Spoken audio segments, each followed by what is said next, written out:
سڵاو ڕێز کاکە گەڵاو ئێستا لە ڕۆماینە من و کاقادر و کاکڕەژدەر بابەتی ئێمە ئێستا لەسەر نانەکەم و نانەکەی مەسعود بارزانی ئەو بریارێکی داوە یان پرۆژەیەکی پێشکەشی ملت کردووە دوای 35 ساڵ حکومڕانی کەم 1 ملیۆن نان دابشکە دیکە بوویتە بابەتی سوسیال میدیا کاقادر تو چیاڵێ سەر ئەو نان دابشکردنەی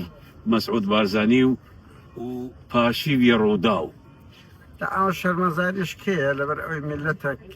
معاشی نابێت ملەتێک نەوەکانی بەرپرسەکان خاوەنی $10 ملیار کەسی لە 5 کەسی 1 کەس نانەچی بەبەرکەوی خۆ خێر و سەدەقە بە خەڵک ناکرێت لە چێ بووە لە ئەوروپای ئەو شتانە نییە بڵێ وەڵایەوەیە معاشی خۆی بدە نانی مەدێ ئەو تەمسیلکردنانە چیە و فریودانانەی خەڵک تۆ بە خۆت ملیارەکەی لۆ خۆت 1 کەرتەنانی دەچی دەدێ هاوڵاتی ئەوە سوکردن و ڕەزیلکردنی خەڵکە بە قەشمەری پێکردنی خودی مەسعود بارزانی بە خۆی و بەدام و دەستگایەکانتی خەڵکی کوردستان وە فەقیر نییە دوو ئیشی حکومت ئەوە نییە خێری پێ بکە ئیشی حکومت واجبە ئیشە ئیداریەکانی خۆی بەڕێوە بە یەکێک لەوانەکە کە معاشە ئەمە لەو ئەوڕۆپای بە سەدان شێوە خەڵک کۆمەک دەکرێت بەس بە یاسایی نەک بەبێ ڕکلامێک ئەوە بێ بۆیە ئەوەی مەسعود بارزانی دیکە سوکایەتیە بە هەموو خەڵکی کوردستان یعنی خەڵک خۆ دەرۆزەکەر نییە مەسعود بارزانی تو دەچی نانی پێ دەدەی معاشی خۆی پێ بدە هەر بەلای کەم کاکە 400 ملیار دیناری مانجی 12تان بردیت بە ڕۆژی ڕووناک دزیە دەچی لە بە من 200 ملیۆن دیناری بەنان دەدەی دەکەم بمنەتش بەسە خەڵک شەرمەزاریەوە وەکەوە بە ئاوی عەمام خێری بکاتن پارەی دنیای دزیە لەولاش خێر دەکە لەوەی بە خەڵک براشە و میلا پیاویچاکە دز هەر دزە یعنی خێریشی ئەو خێرە یعنی بە خێریش ناچیتن دوای ئەوە لێدانە ئەمە گاڵتە پێکردنە بە هەستی خەڵک ئەوە یەکشت دەردەخە کاکمەچی ئەوانە دەزانن چەندیان دزیە و خەڵک لە چمان ناخۆشیێکی و هەژارێکی دادەژی ئەوە وای لێ کردیە هەر لە پارەی دزیەکەی خێری پێ بکە کە بە خێریش ناچیتن بەڵام خەڵک لەوەی هۆشیارتر دەزانی بەو شتانە زۆر کاریگەری لێ ناکە دەزانی دزەر دزە ئەکۆی غەسان کەنەفانی ئەو فەڵەستینیەوە بزانام دەڵێتن داهات و هەموو ئەوە دەدزن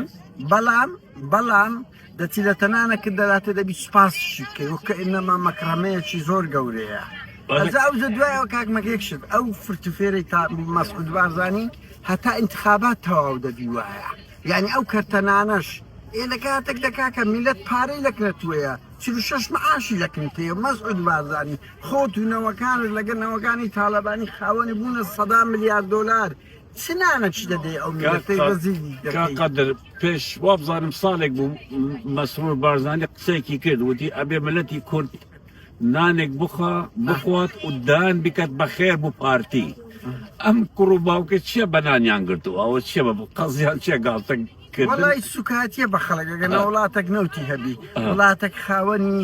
یعنی ئەو هەموو خێر و بەرەکەتە بی کەچی بێ نانی قلقل بدەیە بڵێ وەڵا ئەوە دەستکەوتی مەسعود بارزانی مەسعودی ملەتی کورد ئەگەر نانێک بخوا ئەبێت دەی بکاتە خێر بوو پارتی چونکە پارتی ئێوەی گاندوتە ئەو دیکتاتۆرانە لە خەیاڵێک دەژین وەکو ماری ئەنتوانێت خەڵک مزاهرەی کرد دەگۆ بابسن کێک بخۆن ئەوانە شوان ینی مەسعود بارزانی شوایە ینی هەست پێ ناکەن ئەوان چ دزیەکی گەورە لەو میلەتەی دەکەن بەڕاستی چ دزیەکی گەورە لەو میلەتەی دەکەن $100 ملیار یان بردیە دەبووم بای 200 ملیۆن دیناری ئەوە دەکەن کاکە ئەمەش پێمان دەکرێت ئەو کۆمەکی خەڵکەینەوە ئەو نانەی بدەیت بەس ئەوە ئیشی حکومەت نییە خێر بکە ئیشی حکومت ئەوێ ئیش و کاری ئیداری خۆی بەڕێوە خۆی تاچی ڕەزیلی دەکەن لۆ دەرۆزەی پێ دەکەی ئەمە هاوڵاتی ئەوروپینی هەموو خەڵکە دێتە ئێرە عاشق لە ڕووی قانونی و لە بۆی دابین دەکرێت مافەک دەکرێت قەت حکومەتێک نایە بڵێ من خێرم بە پەناهەندەی کرد کە هیچ شمان نەکردی کاکە ئەو خەڵکە خاچی خۆتی داهاتی خۆتی زایدەن دەستە ئیش کاکە 8 ساعات ئیش دەکات ئەوەی نادەنێ کاک مەکی ینی ئاستەکە زۆر نزمە بەڕاستی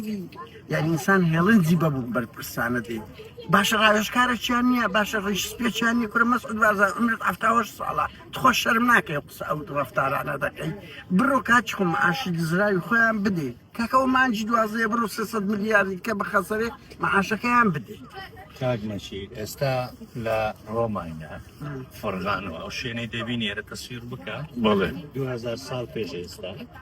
لێرە هەرچی عەبید و کۆیلە هەیە ئێرە بازارەکەیان بووە ئەمە بازاری کۆیلەکان بووە کاتی ینی ئێستا دەماڵێ ئارەزومەندی خۆشیان ها ینی وچی کۆیلەکانی پارتیوچێتین ئارەزومەندانن ئەلێرە دوور لە ئارەزومەندانە بوو قسەکە لێرە ئەوەیە لەسەر ئیسابی ئەو کۆیلانە تەمەشە ئەو بینە بەرزانیان دروست کردیە پارتیوێکێتیش بە تایبەت ناوڵای بارزانیە خۆیان لەو سەرەوەی دەبینن خەڵکەکەش لەو خوارەوەی دەبینی کە جێ عەبدەکان ئەمە جۆی شوێنی کۆیلەکان بوو بەڵام گەورەکانیان ئەم بنا بەرزانیان دروست کردووە پشتیوانە دروست لەسەر پشتی ئەم خەڵکی کە لێرە بووە ئەی پارتیوێکی دیچیان دروست کردووە وڵی چیان دروست نەکە بەس پارەیان دزیە و لە بانقەکانی ئەوڕۆپادا نایە هایلایف بۆ خۆیان دەژین چیان دروست کردی لە بۆ خەڵک ئەو بینانەی لە هەولێر دەبینی ئەو هەموو خاچی من و توی خەڵکی هەولێر و دۆ سلێمانیە داگیریان کردی خو لەسەر پشتی ئەو خاکەی خۆیان کردە ملیۆن لەو لەرزەتی دوونانی دەداتە خەڵکە فەقیرەکەی باشە مناڵەکانی خۆیان ها لەو ئەو شوێنە ئەسەریان نا ینی ئەهرامی گەورە گەورە لە ئەوروپا دەکردن شەریکات دەکردن لێ لەو لاش دوونان دەداتێ دەبی سوپاس گوزاریشی بی ینی بە کوردەکەیمە خەڵکیمە دەبی تێبگاتن ئەوان وەکو ئەو عەبدانەنا ئەوانیش خۆیان لە سەری سەرەوە لەو کۆشکانە دەبینێت هەتا ئەوانە لێرە بژین هیچ قسەی نەکەن ئەوانە هەر لە سەری سەرەوەە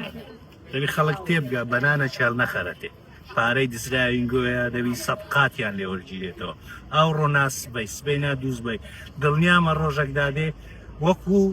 شۆڕشی فەڕەنسای قەبرەکانیشان دەبی لە قەبستانی خاینان بیت دەست خۆش سوپاسان دەکەم